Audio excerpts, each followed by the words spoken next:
Say goodbye to your credit card rewards. Greedy corporate mega stores, led by Walmart and Target, are pushing for a law in Congress to take away your hard-earned cash back and travel points to line their pockets. The Durbin-Marshall credit card bill would enact harmful credit card routing mandates that would end credit card rewards as we know it. If you love your credit card rewards, tell your lawmakers, hands off my rewards. Tell them to oppose the Durbin-Marshall credit card bill. A science story, huh? These NYU scientists, I felt right. But I was so And I just thought, well, I had figured it out it was that golden moment. because science was on my side.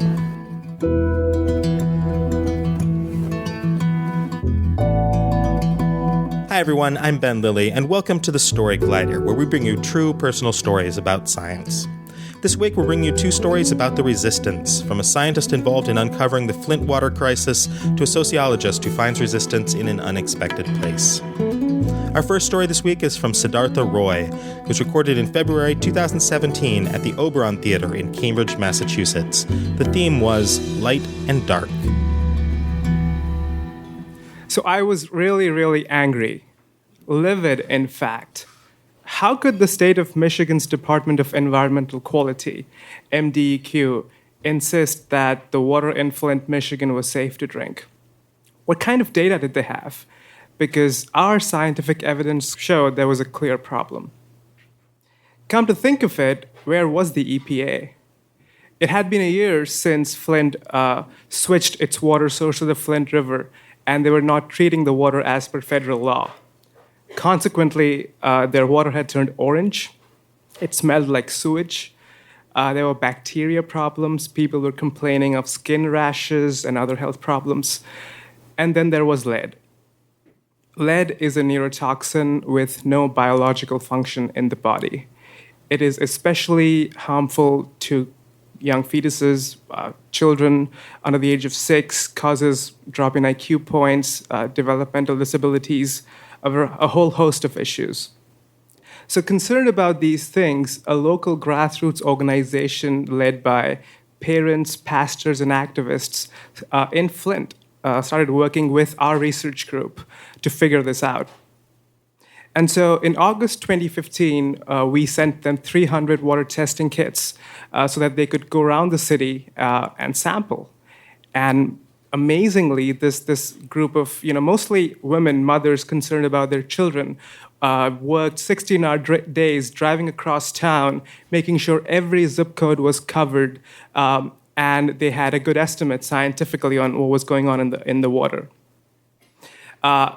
Closer to home, in Blacksburg, Virginia, a bunch of 20-something scientists in training were working voluntarily, weekends, overnight, just to get those kits running, analyzing the samples, getting the numbers out.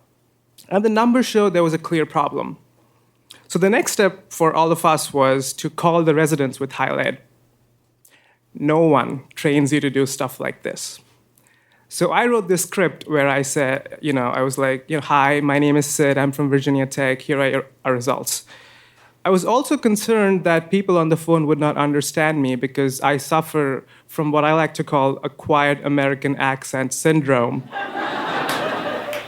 If you hadn't noticed. My accent is all over the place. One of my dates actually told me, you sound like a British Cheshire cat from Alice in Wonderland.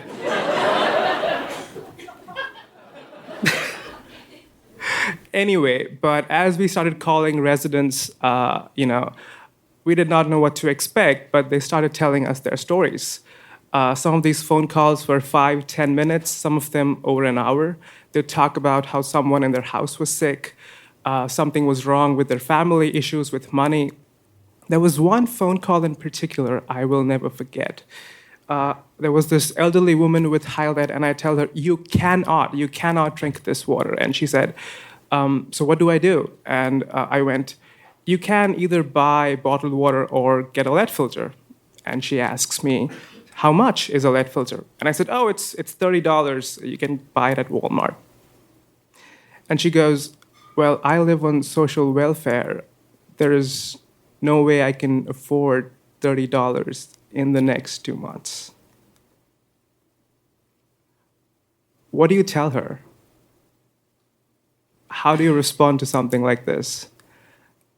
Needless to say, I was, shocked. I kind of managed through that conversation, but I was too overwhelmed to go on. I couldn't make those phone calls. Another grad student, valiantly stepped up, made the next 60 phone calls, told everyone what was going on. And he was also so shocked, he set up an online fundraiser and we raised some money to buy filters. Amazingly, MDQ, the state's premier agency, hinted to reporters that Flint residents were adding lead to their own water to gain attention. First off,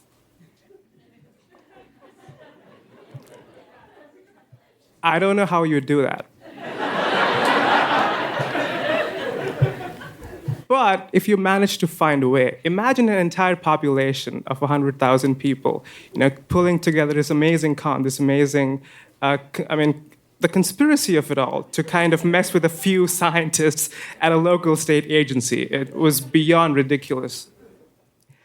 We also started posting the results online because we thought we had an ethical obligation to get this out. And so MDEQ came after us. They said, this group, meaning this research group, specializes in looking for lead in water problems. They pull that rabbit out of the hat wherever they go. No mention of data or sampling protocols or what we did. We were fucking lead magicians, all right? I wish I could show you the purple suit I wear to my laboratory every day. It's exactly like the one John Cusack was forced to buy from Eugene Levy from the sappiest movie ever, Serendipity. I also have a magic wand that I use to do all my experiments. So concerned with this all, Mark, my advisor, and I, we flew to Flint to hold a town hall meeting and a press conference to stand next to the Flint residents who were doing all this work and give people the evidence that they needed. We were issuing a public health advisory when the people who were paid to protect the public were not doing it. And amazingly, the day we were going to hold our press conference, a day before that, the city had called an emergency city council hearing to talk about drinking water, and they had invited the public in. Now, no one knows this at the time, but I was at that meeting filming. And so the mayor and the water guys come in on stage, give a short presentation, show how everything is fine, and then leave. And then people start, coming up and voicing their concerns. They're given 2 minutes to talk about some stuff, and then they're like, "Your time's up, please go." There was this one elderly woman who got up on stage and was continuing to talk. And the city councilman, this guy, who goes, "Ma'am, if you keep talking, I'll have you arrested." And I'm sitting there thinking, that was an empty threat. No way. Come on. So she did not stop. She kept on talking. And then this guy repeated, "Ma'am, if you don't stop, I will have you arrested." And everyone joins in, the other people. Josh, that was the name of the guy, the city council guy, "Please don't do this. Please let these people speak." And then she did not stop. She went ahead and talked anyway. Well, 2 officers arrived, arrested her, and took her out of the city council hall. This happened. It's on tape. I recorded it. And so as I'm walking out, I turned to Melissa Mays, who was one of the city citizen leaders, and I asked her, "What the hell happened?" And she goes, "Yeah, that's normal. Are you hungry? Let's go have dinner." Wow. So with this, I was clearly very mad. Until this point, I was trying to be dispassionate, the ideal of the scientist. You come in, you present your data, you talk about what's wrong, and then you walk away. I kind of managed to do that the next day at the actual press conference where we had a lot of people come in. I told them what the problem was. They were not crazy in what they were seeing and sensing, and the issues that they were facing, that this was real, and science was validating that. So at the end of it all, There were hugs and tears. There were people who were really grateful that we had come out and done this for them. So as I'm walking back to the hotel, I step into the lobby and I see myself on television. It was the local ABC news channel that had covered the event. And two things popped into my head. The first was, is that a receding hairline? Am I freaking losing hair over this? And two, because the state was insisting everything was fine and the federal EPA was still nowhere to be seen, it seemed like nothing was going to happen. I mean, it was good that there was awareness now, more people knew it was on TV, etc. But maybe this is as far as we could go. 10 days later, a local pediatrician, Dr. Mona, came forward with her results showing how instances of childhood lead poisoning had doubled in the city. A week after that, Michigan's governor acknowledged the problem, and they found the money to switch back to the original water source. 2 months later, President Obama came in and declared a state of federal emergency, and the whole world knew what was going on in Flint.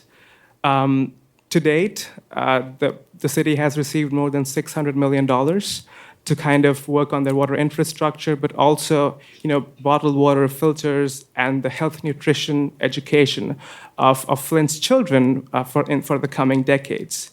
But what's also fascinating is scientists at MDQ were criminally indicted for how they misused science. They actually committed scientific misconduct in how they sampled and showed there wasn't a problem when there was clearly a problem. These are civil servants who are paid to protect all of us. For them to commit something like this is beyond shocking. I mean, you hear about this in history and think, yeah, probably people were crazy back then. But it still happens. So I came away shocked, disillusioned, but also realized that the Holocaust survivor Elie Wiesel was so right when he said, always take sides. Neutrality helps the oppressor, never the victim. So I hope the next time you see something, especially the scientists, the next time you see something, you do stand up with science by your side, like we did in Flint. Thank you.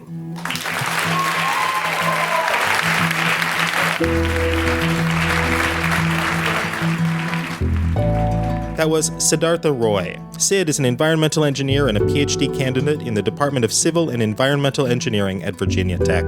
He works with Dr. Mark Edwards researching corrosion failures in potable water infrastructure. And as you heard, he also serves as the student leader and communications director for the Virginia Tech Flint Water Study research team that helped uncover the Flint water crisis. Our second story today is from Ada Cheng. It was recorded in February 2017 at Union Hall in Brooklyn. The theme was, Who Am I?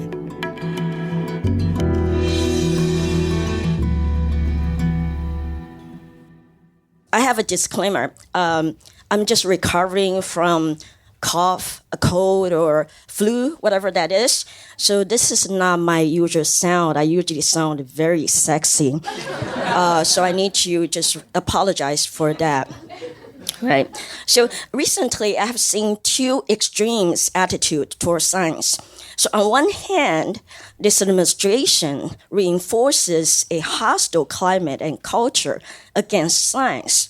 On the other hand, I have seen people put science on pedestal and idolize it as if it were the solutions for our problems. So I think it's important for us to keep in mind that science and scientists are cultural products, and we are shaped by the context within which we exist.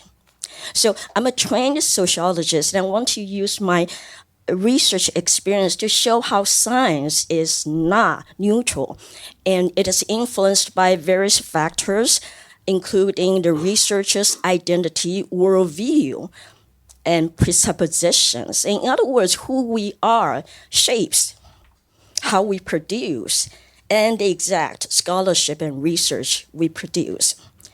So after I received my master's degree in 1994, I received a fellowship from Human Rights Watch.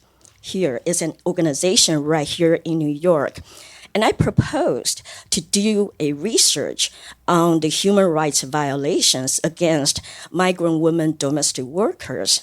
And I'm not sure if people are familiar with that part of the history, because since the 1980s and 90s, many women from the Philippines, Indonesia, and Thailand, they would migrate to Hong Kong, Singapore, and Taiwan to work as living domestics.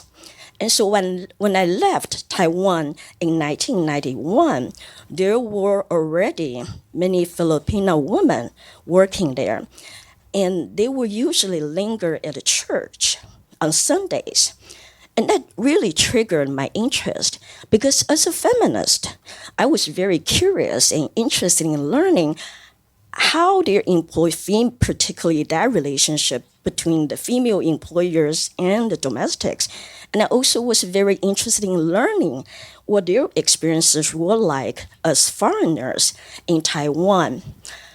And when I was in the United States for the 3 years, there were a lot of human rights reports about the various human rights violations against them, emotional, psychological, physical, and sexual abuse.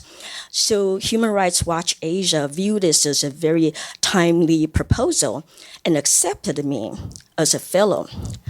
So I arrived in Hong Kong in 1995. And I immediately went to the local shelters to interview these women. And my task was to understand the abuse against them. So these women were staying at the shelters because they managed to leave their employers, and they all had conflicts or experienced some form of abuse. For example, they were cursed and yelled, they were hit, slapped, and beaten, they were deprived of food, they were not given proper accommodation, and they were forced to work for long hours, and some of them were forbidden to leave their house. So my questions focused on these aspects, and I will ask questions like, so what happened between you and your employers? What did employers do to you? How did employers treat you? So within a very short time, I was able to interview more than 50 women. And in addition to interviews, I was also able to review some of the court documents to corroborate their stories. So with these questions, I gained tremendous insights into how they were victimized and how they were victims. So here's the thing. I came into this research believing they were victims. Okay? So my questions focused on this. And the data I got confirmed that. And so the stories I was going to tell about these women were stories of extreme helplessness and stories of victimhood. That all changed when one day I interviewed a Sri Lanka woman at a shelter. She, through the interpreter, she was waiting to find an employer because she just won her court case. She told me that for the several months when she was working with her employers would only pay her 1/3 of the total wage that she was supposed to pay. And they would force her to sign the receipts and force her to acknowledge that she received the full pay. So when she refused, they taunted her, they threatened that they were going to send her back to Sri Lanka. And these women oftentimes paid a lot of money to just go to other countries to work as domestic workers. So for fear of home safety, and she really wanted to and need to earn money, So she decided to sign. But instead of signing her name, she signed the exact amount that she received in her own language without her employers understanding it. At that moment, I realized I just missed something very important. In my own intent to capture these women as victims, I never saw them as agents capable of resistance. And in the West, we tend to think of resistance simply as marches, protests, and sit-ins. But these public displays of disobedience and defiance may not be accessible to all. So for these women, their resistance took subtle and covert forms that may not be recognized and acknowledged by scholars, but were very essential to their survival. So after that, I expanded my research to the church grounds, to streets where many of these women gather. And I included to women who were still with their employers, with or without ambivalence. And I started to ask questions. So tell me, what did you do in response? What did you say in response? What did you do in private in response? What did you do in public in response? What did you tell your friends? What did you say in the church? And it turns out women used very different strategies for resistance. For example, they would laugh at their employers' English. In Hong Kong, they don't speak English there. And then they would try to teach their employers a thing or two about the language. Or when they were instructed to clean the house a particular way, but they would clean it in their own way, the final result is a clean house. Who cares? Right? And the church is the vital place where they were critical and criticized their employers' sexism, racism, classism, and xenophobia. So here's the thing. These women were not passive victims. They were not completely helpless and hopeless. And through these questions, I was able to see their agency. And I realized as a feminist and in my own passion as a feminist to understand and in some way to save these women pushed me to put them on a pedestal of victimhood. And it is through my own reflection and introspection that I was able to redesign my research and to ask different kind of questions.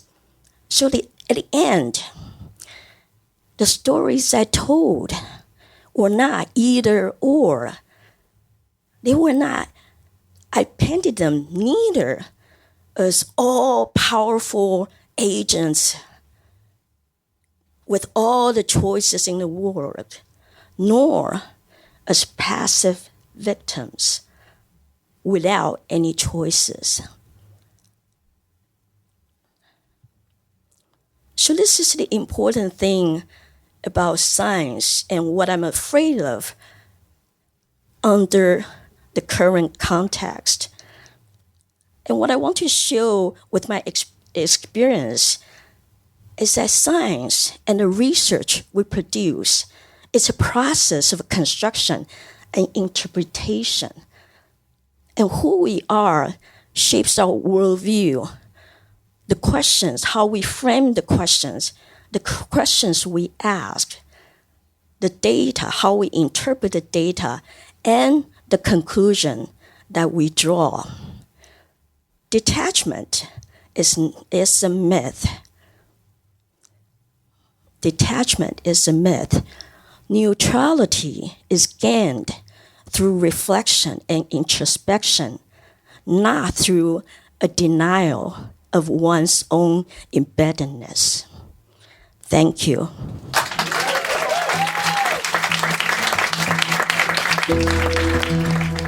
That was Ada Cheng. Ada is a professor turned storyteller, improviser, and stand-up comic. She was a tenured professor in sociology at DePaul University for 15 years. She resigned from her position to pursue theater and performance full-time in 2016. Her book, Standing Up, From Renegade Professor to Middle-Aged Comic, was published in December 2016 by Difference Press. Story Collider is proud to be an official partner of the March for Science taking place tomorrow on April 22nd in Washington, D.C. and cities around the country. Find more at storycollider.org. The Story Collider is grateful for the support of the Tiffany & Company Foundation and of Science Sandbox, a Simons Foundation initiative dedicated to engaging everyone with the process of science. The Story Collider is produced by me, Liz Neely, Aaron Barker, Ari Daniel, Christine Gentry, Shane Hanlon, Rosie Waldron, Cassie Soliday, and Nissa Greenberg, with help from Farah Ahmad, Ellie Chen, and Skylar Bear. The podcast is produced by Zoe Saunders, and the theme music is by Ghost. Special thanks to Oberon and Union Hall for hosting the shows, and to all the scientists and others working to help communities like Flint, Michigan, which still does not, as of this recording, have clean water. Thanks for listening.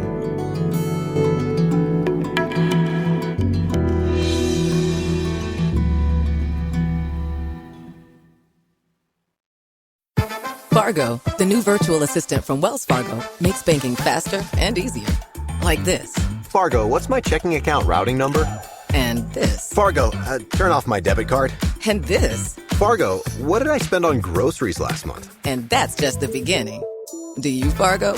You can in the Wells Fargo mobile app. Learn more at wellsfargo.com/getfargo. Terms and conditions apply. Your mobile carrier's availability and message and data rates may apply. Wells Fargo Bank, N.A., member FDIC.